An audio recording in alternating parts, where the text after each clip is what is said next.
اسلامی کی تدوین اور طریقہ کار کس طرح ہوا، فقہ اسلامی کی اہمیت اور اس کا مقام کیا ہے، فقہ کے ماخذ کیا ہیں، بنیادی ریسورسز کیا ہیں اور دوسرے ذرائع سیکنڈری سورسز کون کون سے ہیں، اور آخر میں اسلام اور فرقہ پرستی کیا ہے، اسلام کے اندر ہمیں کیا تعلیمات ملتی ہیں، ان چیزوں کو بیان کیا جائے گا۔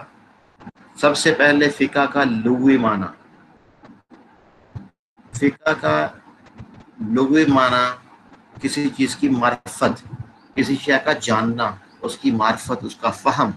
فقہ سمجھ بوجھ سے ہے، عربی کا لفظ ہے، قرآن پاک میں بھی یہ لفظ استعمال ہوا ہے، وما کان المؤمنون لينفروا كافة ولولا نفر من كل فرقة منهم طائفة ليتفقهوا في الدين۔ اور یہ تو ہو نہیں سکتا کہ مومن سب کے سب نکل آئیں، تو یوں کیوں نہ کیا کہ ہر جماعت میں سے چند اشخاص نکل جاتے تاکہ دین کی فقہ سمجھ بوجھ یعنی حاصل کرتے، اور جب اپنی قوم کی طرف واپس آتے تو ان کو درس سناتے تاکہ وہ بھی محتاط ہو جاتے۔ یعنی کچھ لوگ علم حاصل کرنے کے لیے نکلتے اور سمجھ بوجھ حاصل کرتے، اور دوسرے لوگ گھروں کے اندر مصروف کاموں میں رہتے، گھر کا نظام بھی چلانا تھا، تو وہ جو لوگ نہ جا سکتے تو علم والے آ کر ان لوگوں کو ڈراتے سمجھاتے۔ اسی طرح حدیث مبارکہ کے اندر بھی فقہ کا لفظ استعمال ہوا، بہت مشہور حدیث ہے۔ فقہ کا معنی سمجھ بوجھ کے استعمال ہوا، من یرید اللہ بہ خیرا یفقہہ فی الدین۔ اللہ تعالیٰ جس کے ساتھ بھلائی کرنا چاہتا ہے اسے دین میں سمجھ عطا فرما دیتا ہے۔ تو یہاں یفقہہ کا معنی سمجھ بوجھ ہے، تو اس سے معلوم ہوا کہ فقہ کا لغوی معنی کیا ہے، سمجھ بوجھ۔ اسی طرح ایک حدیث مبارکہ کے اندر آتا ہے، فقیہ واحد اشد علی الشیطان الف عابد۔ ایک فقیہ جو ہوتا ہے وہ شیطان پر 1000 عابدوں کی نسبت بھاری ہوتا ہے۔ فقیہ کا معنی سمجھ بوجھ رکھنے والا، اور جو عام عبادت ہو جس کو سمجھ بوجھ نہ ہو، علم نہ ہو، اس کی نسبت 1000 عابدوں سے بھاری ہوتا ہے، کیونکہ عابد کی عبادت بلا بصیرت ہوتی ہے، اس لیے شیطان اسے گمراہی کے گڑھے میں دھکیلنا، شیطان کے لیے اس کو دھکیلنا اور شکوک و شبہات کے جال میں پھنسانا بہت آسان ہوتا ہے، جبکہ فقیہ اس کی سازشوں اور چالوں سے واقف ہوتا ہے، وہ اس کے دام فریب میں عام طور پر نہیں آتا، کیونکہ فقیہ کو پتہ یہ شیطان کا وار ہے۔ جس طرح کہ پیر شاہ عبد القادر جیلانی رحمہ اللہ کا مشہور واقعہ ہے کہ جب شیطان نے ان اوپر سے روشنی کی اور آواز آئی کہ آپ کی عبادت مقبول ہو گئی، آج کے بعد آپ کے لیے حرام چیزیں بھی حلال ہے، کوئی شریعت کے احکامات آپ پر لاگو نہیں، آپ نے اپنا حق ادا کر دیا، تو آپ نے فرمایا تو شیطان مردود ہے، کیونکہ میرے پیارے محبوب آخری وقت تک نماز پڑھتے رہے، حلال چیزوں کو حلال، حرام چیزوں کو حرام جانتے رہے۔ پھر شیطان نے دوسرا وار کیا، اس نے کہا آپ بہت بڑے فقیہ علم والے تھے اس لیے مجھ سے بچ گئے، ورنہ بہت سارے عبادت گزاروں کو میں نے اس طرح گمراہ کیا۔ تو پھر حضرت نے فرمایا کہ مجھے میرے علم نے نہیں، خدا کے فضل نے بچایا ہے۔ تو یعنی فقیہ سمجھ جاتا ہے یہ شیطان کا وار ہے۔ کبھی بھی شیطان ہم کو یہ نہیں کہتا کہ نماز نہ پڑھو، اچھا کام نہ کرو، تو ہم یہ تو نہیں کہتے کہ ہم ایمان والے، ہم کہتے ہیں کل سے کروں گا نماز، کل سے شروع کروں گا، کل سے یہ اچھا کام شروع کروں گا، اور کبھی وہ زندگی میں کل نہیں آتی۔ یعنی ہمیں شیطان دور سے حملہ کرتا ہے، اور جو فقیہ ہوتا ہے وہ شیطان کے حملے سے واقف ہو جاتا ہے، اسے پتہ ہوتا ہے یہ شیطان کا وار ہے اور میں نے اس سے بچنا ہے۔ یہ لغوی معنی اور شرعی اصطلاح میں فقہ کا لفظ علم دین کا فہم حاصل کرنے کے لیے مخصوص ہے۔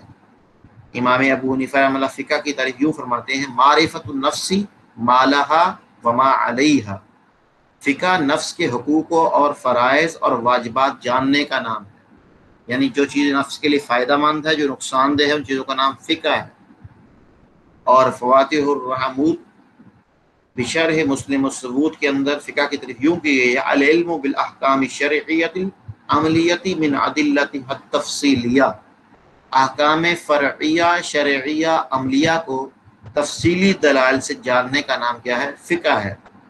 شرعی احکام سے مکلف کے افعال پر شریعت کی جانب سے جو حکم اور صفت مرتب ہوتی ہے وہ مراد ہے، جیسے کسی عمل کا فرض ہونا، کسی کا واجب ہونا، کسی کا سنت ہونا، کسی کا مستحب ہونا، تو یہ ساری چیزیں جو انسان پر لاگو ہوتی ہیں کہ یہ چیز مباح ہے تو مکروہ ہونا، یہ سارے ان چیزوں کو جاننے کا نام کیا ہے؟ فقہ ہے۔ تفصیلی دلائل کا مطلب یہ ہے کہ یہ مسئلہ کس دلیل شرعی پر مبنی ہے، یعنی احکام شریعہ سے مراد تو یہ احکام ہو گئے کہ واجب، مستحب، مباح، اور پھر تفصیلی دلائل کے ذریعے، تفصیلی دلائل کا مطلب یہ ہے کہ یہ مسئلہ کس دلیل شرعی پر مبنی ہے، یعنی اس کی دلیل ہمیں قرآن کریم میں مل رہی ہے، سنت رسول میں مل رہی ہے، اجماع پر موقوف ہے یا قیاس وغیرہ پر موقوف ہے۔ اسی طرح حکم اور دلیل کے درمیان ارتباط کو جاننا، یعنی ایک حکم ہے واجب، پھر اس کے مطابق دلیل لے کر آنا، اس ارتباط کو جاننا فقہ میں شامل ہے۔ علامہ ابن خلدون نے فقہ کی تاریخ میں لکھا ہے، افعال مکلفین کی بابت اس حیثیت سے احکام الہی کے جاننے کا نام فقہ ہے کہ وہ واجب ہیں یا محظور ہیں، ممنوع و حرام ہیں، مستحب ہیں اور مباح ہیں یا مکروہ ہیں۔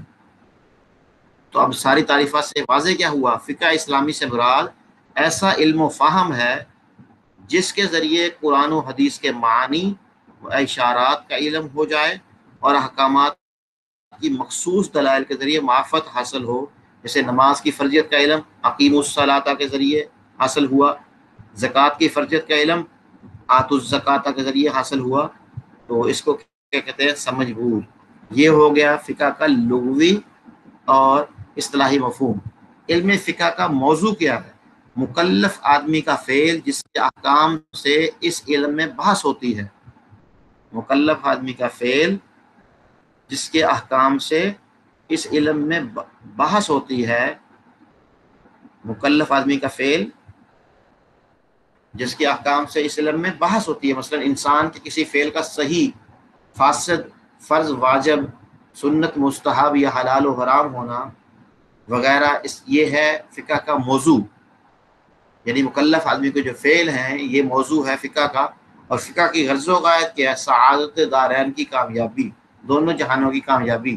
علم فقہ کے ذریعے شرعی احکام کے مطابق عمل کرنے کی قدرت، انسان کی مکمل زندگی میں عقائد، عبادات، معاملات اور معاشرت وغیرہ سے متعلق شرعی احکام و مسائل ہزاروں اور لاکھوں کی تعداد میں ہیں، قرآن و حدیث اور صحابہ وغیرہ کے اقوال میں بکھرے پڑے ہیں۔ اب ہر انسان کا یہ چاہتا ہے کہ ہر مسئلہ بلا واسطہ قرآن و حدیث، آثار صحابہ وغیرہ سے خود ہی تلاش کر لوں، تو یہ ایک ناممکن ہے اور بے حد دشوار ہے کہ ہر انسان کہے کہ میں ہر مسئلے کی دلیل جان لوں، ہر مسئلے کا مجھے علم ہو۔ یہ ہر انسان کے لیے ممکن نہیں ہے۔ جس طرح قرآن پاک میں آتا ہے کچھ لوگ جا کر سیکھیں گے، کیونکہ اس کی وجوہات کیا ہیں کہ ہر آدمی کیوں نہیں جان سکتا؟ اس کی وجہ نمبر ایک، انسان کی اپنی اپنی لامتناہی مصروفیات، کہ ہر انسان کی مصروفیات اتنی ہیں، اپنے کام ہیں، وہ ان تمام چیزوں کو نہیں جان سکتا۔ نمبر دو، شریعت کے تمام احکام عربی زبان میں ہیں اور ہر انسان عربی زبان سے واقف نہیں ہوتا، اور ہوتا بھی ہے تو اس کے معنی مختلف ہونے کی وجہ سے صحیح معنی تک اس کا پہنچنا دشوار ہوتا ہے کہ یہاں معنی مراد کون سا ہے، وہاں تک پہنچنا ہے۔ تو جس طرح کرو کا لفظ قرآن پاک میں اس کے مختلف معنی ہیں، اب کون سا معنی مراد لیا جائے گا؟ عین، اس کے مختلف معنی ہیں، کون سا معنی مراد لیا جائے گا؟ اسی طرح نمبر تین، شریعت کے بعض احکام ایسے ہیں جو آیات قرآنی اور احادیث صحیحہ سے صراحتاً ثابت ہیں، وہ تو بالکل واضح ہیں، لیکن بعض احکام ایسے ہیں جن میں کسی قدر ابہام و اجمال ہے، اور بعض آیات اور احادیث ایسی ہیں جو چند معنی کا احتمال رکھتی ہیں، اور کچھ احکام ایسے ہیں جو بظاہر قرآن کی کسی دوسری آیت یا کسی دوسری حدیث سے متعارض معلوم ہو رہا ہے، مخالف معلوم ہو رہا ہے، تو وہاں اجتہاد اور استنباط سے کام لینا پڑتا ہے، اور خود زبان نبوت سے اس کی تائید و تصویب بھی ہوتی ہے، جس طرح کہ ترمذی شریف کی روایت میں آتا ہے۔ اور اسی طرح اور اجتہاد اور استنباط ہر ایک کے بس کی بات بھی نہیں۔ ایسے موقع پر عمل کرنے والے کے لیے الجھن اور دشواری یہ پیدا ہوتی ہے کہ وہ اپنا عمل شریعت کے مطابق کیسے بنائے، کس پر عمل کرے اور کون سا راستہ اختیار کرے۔ اسی الجھن کی وجہ سے خود صحابہ کرام حضور صلی اللہ علیہ وسلم کی موجودگی میں بلا واسطہ نبی قرآن کو سمجھنے کی کوشش نہیں کرتے تھے، بلکہ کچھ خاص صحابہ کرام حضور صلی اللہ علیہ وسلم کے پاس جا کر قرآنی تعلیمات مستقل طور پر سمجھا کرتے تھے، جس طرح کہ مشہور رمضان کا مہینہ ہے، الخیط الابیض من الخیط الاسود، قرآن کریم میں آتا ہے سفید دھاگا سیاہ دھاگے سے الگ ہو. تو اب حاتم بن عدی نے 2 دھاگے لے لیے اور وہ سمجھ رہے تھے کہ شاید سفید دھاگا سیاہ دھاگا سے الگ ہوگا تو اس وقت کھاتے پیتے رہنا ہے. پیارے محبوب نے سمجھایا کہ یہاں مراد اصلی اوریجنل دھاگے نہیں بلکہ مراد سفید دھاگے سے صبح کی سفیدی ہے اور سیاہ دھاگے سے مراد رات کی سیاہی ہے. وہ آپ نے وہاں سمجھایا ہے اس کے ذریعے. پھر فقہ کا اصل چشمہ کے کون سی چیز ہے؟ احکام شریعہ کے استنباط کا اصل منبع کتاب اللہ رہا ہے. سب سے پہلا منبع، بنیادی منبع کتاب اللہ ہے. اس کے بعد سنت رسول صلی اللہ علیہ وسلم ہے، پھر اس کے بعد اجماع ہے، پھر اس کے بعد قیاس ہے. سب سے پہلے کتاب اللہ ہے. اور اس کی دلیل بہت مشہور روایت ہے. حضرت معاذ بن جبل رضی اللہ تعالیٰ عنہ کو یمن کا قاضی بنا کر رخصت کرتے وقت آپ صلی اللہ علیہ وسلم نے ارشاد فرمایا کہ اے معاذ، اگر تمہیں کوئی مسئلہ پیش آ جائے تو اپنے فیصلہ کی بنیاد کس چیز کو قرار دو گے؟ کیف تقضی یا معاذ؟ تو حضرت معاذ رضی اللہ تعالیٰ نے عرض کیا کہ کتاب اللہ کے ذریعے کروں گا. آپ صلی اللہ علیہ وسلم نے پوچھا اگر کتاب اللہ میں حل نہ ملے پھر کیا کرو گے؟ تو کہا اقضی بسنت رسول اللہ، کہ میں احادیث رسول صلی اللہ علیہ وسلم سے فیصلہ کروں گا. پھر آپ نے دریافت میں اگر وہاں بھی نہ ملے تو اخیر میں کہا اپنی رائے سے فیصلہ کروں گا اور حق کی جستجو میں کوئی کوتاہی نہیں کروں گا. ابو داؤد شریف میں یہ روایت ہے. اور اس کے بعد یہ بھی آتا ہے کہ آپ صلی اللہ علیہ وسلم نے حضرت معاذ کے مزاج دین اور مزاج شریعت سے ہم آہنگی اور آگاہی پر خوشی کا اظہار کیا اور اللہ کا شکر ادا کیا. اور اسی طرح آپ نے یمن والوں کو تائید کی تھی کہ حضرت معاذ مجتہد ہیں، یمن والوں علم والے ہیں، جاننے والے ہیں. تم جو یہ مسائل کو پیش آئے، تمہیں مسئلہ پیش آئے تو ان سے اس کا حل پوچھنا، یہ حل بتائیں، اس کے مطابق عمل کرنا. اسی طرح اس کی ہم شکل تصویر آپ صلی اللہ علیہ وسلم کے وصال کے بعد مسئلہ خلافت سے جھلکتی ہے، جو کہ صحابہ کرام کے اجماع سے حل ہوا کہ اب خلافت کس کو بننی چاہیے. اس پر اجماع باقاعدہ ہوا، مسئلہ قرآن پاک احادیث میں نہیں تھا. اسی کے ساتھ اس حقیقت کی حیثیت میں بڑی اہمیت کی حامل ہے کہ درس نبوی کے ساتھ سب سے پہلے مدرسہ کا پہلا معلم جن کے اخلاق و اعمال نبی صلی اللہ علیہ وسلم کے بالکل مشابہ، حضرت عبداللہ بن مسعود رضی اللہ عنہ، جن کو نبی کریم صلی اللہ علیہ وسلم نے اپنی حیات طیبہ میں ہی درس و تعلیم کی اجازت دے دی تھی اور صحابہ کرام کو حکم فرمایا تھا کہ قرآن و حدیث اور مسائل ابن مسعود سے حاصل کرو، یعنی حکم دیا تھا. یہی وجہ کہ آپ رضی اللہ تعالیٰ عنہ حضرت عبداللہ بن مسعود کا فقہی طریقہ کار بے حد مقبول ہوا. بعد میں یہی فقہ حنفی کی شکل میں ابھر کر پورے عالم میں پھیل گیا، یعنی اسی طرز پر چلا. تو اس سے یہ معلوم ہو رہا ہے کہ صحابہ کرام بھی اس طرح، بعض صحابہ کرام فقیہ تھے، جاننے والے تھے، دوسرے ان سے آ کر مسائل کا حل معلوم کیا کرتے تھے. پھر فقہ اسلام کا ارتقاء، فقہ و فتاوی کی بنیاد تو عہد رسالت میں پڑ چکی تھی اور اسی زمانے میں خود ایوان رسالت سے حضرت ابوبکر صدیق کا مدینہ منورہ میں منصب افتاء پر فائز ہونا بھی تاریخ بتاتی ہے. جس طرح کہ نظام الحکومہ نبویہ بحوالہ تدوین قانون اسلامی صفحہ نمبر 13 پر موجود ہے. اسی طرح قرن اول میں جہاں امور دینیہ اور دنیاویہ کو حل کرنے کے لیے انفرادی اجتماعی غور و فکر ہوتا تھا، وہیں اجتماعی اور شورائی اجتہاد کی مثالیں ملتی ہیں. چنانچہ حضرت عمر رضی اللہ تعالیٰ عنہ نے اپنے عہد خلافت میں اس مقصد کے لیے اکابر صحابہ کرام اور فقہاء صحابہ کرام کی ایک مستقل مجلس قائم کر رکھی تھی. تابعین کے دور میں مدینہ کے فقہاء سبا کی ایسی ہی مثالیں ملتے ہیں. یہ اس زمانہ کا سب سے بڑا اور لائق اعتبار دارالافتاء تھا، تو یہ وہاں سے بھی اس کی مثالیں آپ کو ملتی ہیں. پھر فقہ اسلامی اور قانون اسلامی کی تدوین اور طریقہ کار کس طرح ہوا؟ تدوین و ترتیب کا باضابطہ سلسلہ اموی دور سے شروع ہوا اور عہد عباسی کی ابتدا سے مختلف علوم و فنون کی طرف زیادہ توجہ ہوئی. چنانچہ اسی زمانہ میں فقہ کو فن کی حیثیت حاصل ہوئی. علماء تاریخ فقہ کو 4 ادوار کے اندر تقسیم کرتے ہیں. پہلا دور اس کی نشو و نما کا اور ابتدا کا ہے، جس کا سلسلہ 10 ہجری تک جاری رہا. دوسرا دور اس کی وسعت کا ہے، جس کی مدت عہد صحابہ سے 41 ہجری تک رہی. تیسرا دور اس کی پختگی اور کمال کا ہے اور تدوین کا ہے، جو صغار صحابہ کرام کے دور سے 2 صدی ہجری کی ابتدا تک رہا. اور چوتھا دور 4 صدی ہجری کے تقریباً نصف تک رہا، یہ وہ دور ہے جس کے بعد فقہ اسلامی کا دور تقلید شروع ہو جاتا ہے، اور عہد نبوی سے بعد کی بنا پر لوگوں میں اسلاف جیسی فقاہت اور فقہ اسلامی میں درک و کمال باقی نہیں رہتا۔ اس لیے عام طور پر لوگ ائمہ اربعہ کے فقہی مکاتب کے پیرو ہو جاتے ہیں۔ یوں تو طلوع اسلام کے ساتھ ہی فقہ اسلامی کا آغاز ہو گیا تھا، جس طرح میں نے پہلے دور میں ذکر کیا، لیکن چونکہ یہ وہ زمانہ تھا جس میں لوگ انتہائی سادہ اور ضروریات محدود تھی، اسی وجہ سے فقہائے صحابہ کی توجہات اس کی تدوین کی طرف مبذول نہ ہو سکی۔ پھر حالات کے تقاضے کے پیش نظر فقہائے مدینہ نے تدوین فتاوی کی داغ بیل ڈالی، اور فقہائے کوفہ نے فتاوی و قضایہ کے جمع و ترتیب پر زور دیا۔ چنانچہ حضرت ابراہیم نخعی رحمہ اللہ نے ایسے فتاوی اور ان کے مبادیات کو ایک مجموعہ کی شکل میں جمع کیا۔ اسی طرح حضرت امام ابو حنیفہ رحمہ اللہ کے پاس اور حماد رحمہ اللہ کے پاس بھی ایک مجموعہ موجود تھا، جس کو فقہ اسلامی کے اصول اور اس طرح خدمات اور تقاضے وغیرہ کتب میں اس کے حقائق موجود ہیں۔ عہد رسالت کے بعد جب اسلام کی حدود بہت بڑھ گئی اور کیسر و کسریٰ کی حکومتیں اسلام کے زیر نگی ہوں گی، یورپ میں اندلس تک، افریقہ میں مصر اور شمالی افریقہ تک، اور ایشیا میں ایشیائی ترکستان اور سندھ تک اسلام پھیل گیا، تو اسلام کو نئے تمدن، نئی تہذیب، نئی معاشرتوں سے سابقہ پڑا، وسائل اور مسائل کی نئی نئی قسمیں پیدا ہو گئی۔ تو تابعین کے آخر عہد میں علماء حق کی ایک جماعت نے امام ابو حنیفہ کی قیادت میں کتاب و سنت کو سامنے رکھ کر بیس قرآن اور سنت کو ہی بنایا گیا، یعنی بنیادی ماخذ وہی تھا، قرآن اور پیارے نبی صلی اللہ علیہ وسلم کا فرمان اور آپ کی زندگی، اس کو بیس بنا کر دلائل اثر اسی سے لیے گئے، کیونکہ دین مکمل ہو چکا تھا، لیکن کلیات کے اعتبار سے، اصولوں کے اعتبار سے تو کتاب و سنت کو سامنے رکھ کر اس کے مقرر کردہ قوانین و حدود کے مطابق ایک ایسا ضابطہ حیات مرتب کرنا چاہا جو ہر حال میں مفید اور ہر طرح مکمل اور ہر جگہ قابل عمل ہو، جس طرح کہ ڈاکٹر حمید اللہ نے اپنی کتاب کے اندر بھی اس کا ذکر فرمایا ہے۔ پھر فقہ کی باضابطہ تدوین ہوئی۔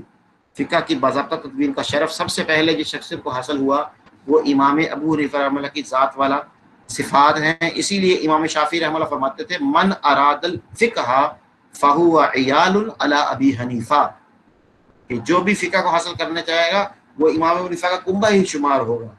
اس کا اعتراف تمام ہی منصف مزاج علماء نے کیا۔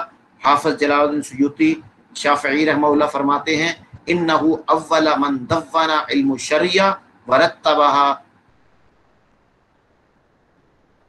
ابوابا ثم تبعه مالک بن انس فی ترتیب المعطا ولم یسبق ابا حنیفہ احد۔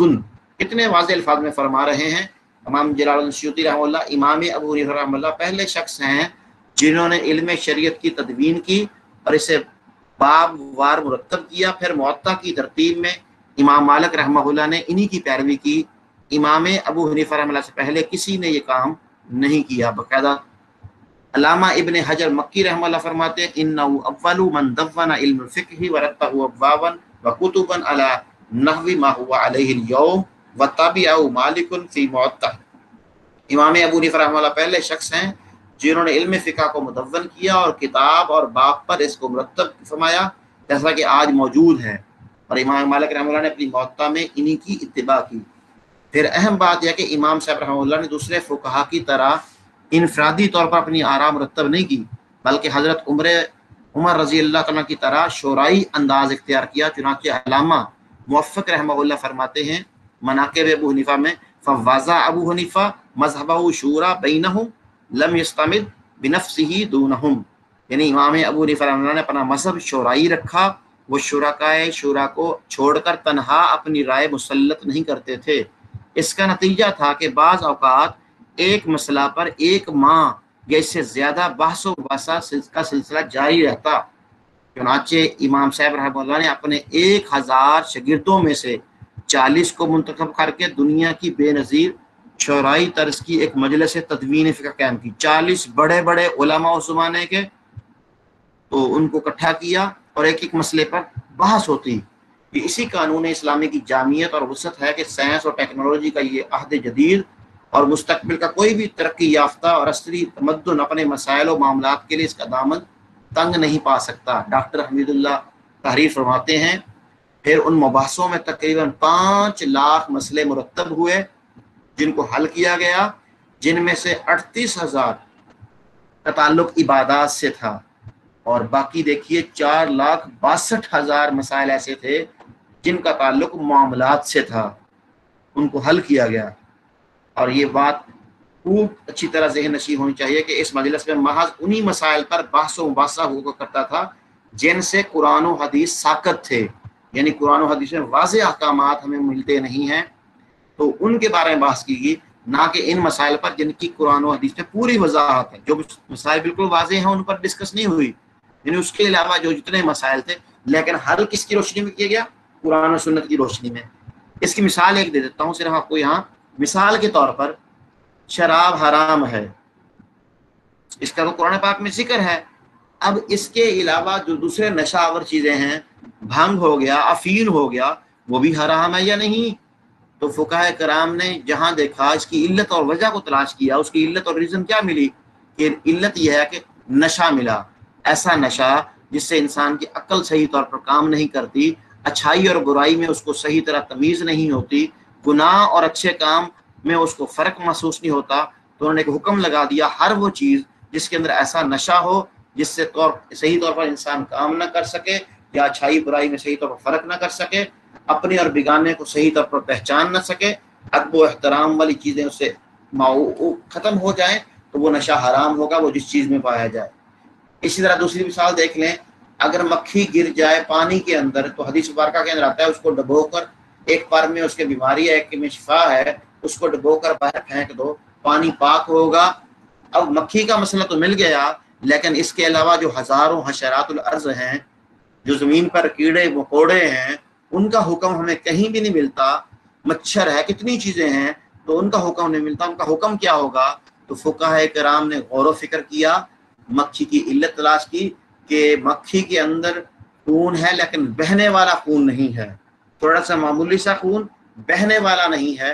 تو ایک علت ریزن تلاش کر کے ہزاروں مسائل کا حل تلاش کر لیا گیا کہ ہر وہ چیز، ہر وہ حشرات الارض، ہر وہ کیڑا مکوڑا جس کے اندر خون ہو لیکن بہنے والا نہ ہو، تو وہ اگر پانی میں گر جائے، کسی مائع میں گر جائے، تو وہ ناپاک نہیں ہوگا۔ اب ہزاروں مسائل حل ہو گئے، تو بیس قرآن و سنت کو ہی بنایا۔ پھر فقہ اسلامی کی اہمیت اور اس کا مقام، علوم اسلامیہ میں فقہ کو جو حیثیت اور مقام حاصل ہے وہ سورج سے بھی زیادہ روشن اور واضح ہے، اس لیے کہ یہ علم زندگی سے مربوط اور انسانی شب و روز سے متعلق وہم رشتہ ہے، متعلق وہم رشتہ جڑا ہوا ہے۔ بالفاظ دیگر اسلام کا نظام قانون بنیادی طور پر جن پاکیزہ عناصر سے مرکب ہے وہ کتاب اللہ، سنت رسول اللہ صلی اللہ علیہ وسلم ہے، جو اسلامی شریعت کے مرکزی مصادر اور ماخذ ہیں۔ فقہ و قانون کی دنیا میں اسلامی نظام قانون عدل و انصاف، توازن و اعتدال، غلو و تشدد سے اجتناب اور جامعیت و افادیت جیسے امتیازی صفات کے لیے شہرت و مقام رکھتا ہے۔ اس کی وسعت اور گہرائی، سہولت پسندی، حیرت انگیز بے ساختگی، لچک اور انسانی فطرت سے ہم آہنگی تمام حقیقت پسندوں کے لیے یہاں مسلم ہے۔ اس کا دائرہ عمل پیدائش سے میراث تک اور عقائد سے لے کر معاملات و سیاست، یعنی پوری زندگی کو گھیرے ہوئے ہے، پوری زندگی کے مسائل کا احاطہ کیے ہوئے ہے۔ اور کاتب رسول سیدنا حضرت علی کے بقول فقہ طریقہ زندگی کا رہنما ہے۔ اسی لیے تاریخ کے ہر دور میں اس فن پر زمانہ کی بہترین ذہانتیں صرف ہوتی رہیں۔ اسی کی اہمیت و افادیت پر روشنی ڈالتے ہوئے مفتی ظفیر الدین صاحب اس طرح تحریر فرماتے ہیں کہ فقہ و فتاوی ایسا فن ہے جس سے کسی کو بھی مفر نہیں، بھاگ نہیں سکتا، اس لیے کہ انسانی زندگی میں جس قدر واسطہ اس فن اور اس کے اصول و جزیات سے پڑتا ہے، اور جس قدر آئے دن کے مسائل کا جواب یہاں سے ملتا ہے، کہیں سے ممکن نہیں، کیونکہ ہر روز نئے نئے مسائل ہمارے سامنے آ رہے ہیں، نئی نئی چیزیں حل آ رہی ہیں، تو ان کا ہم نے حل تلاش کرنا ہے۔ اس کے غیر معمولی حیثیت کا اندازہ مولانا سعید احمد اکبر آبادی کی اس تحریر سے بھی ہوتا ہے کہ مختصر لفظوں میں یہ کہا جا سکتا ہے اس کا اصل سبب اس لچک کی عملی اور قانونی تشکیل جو اسلام میں ایک عالمگیر مذہب ہونے کی حیثیت سے موجود ہے۔ تو اس طرح اور بہت ساری چیزیں ہیں جس کی وجہ سے معلوم ہو رہا ہے کہ فقہ کتنی ضروری ہے۔ ایک ضروری وضاحت یہاں سن لیں، یوں تو بہت سے فقہی مکاتب وجود میں آئے، لیکن مستقل حیثیت 4 ہی کو حاصل ہوئی، اور آج بھی دنیا کے تمام مقلدین انہی 4 میں منحصر ہیں۔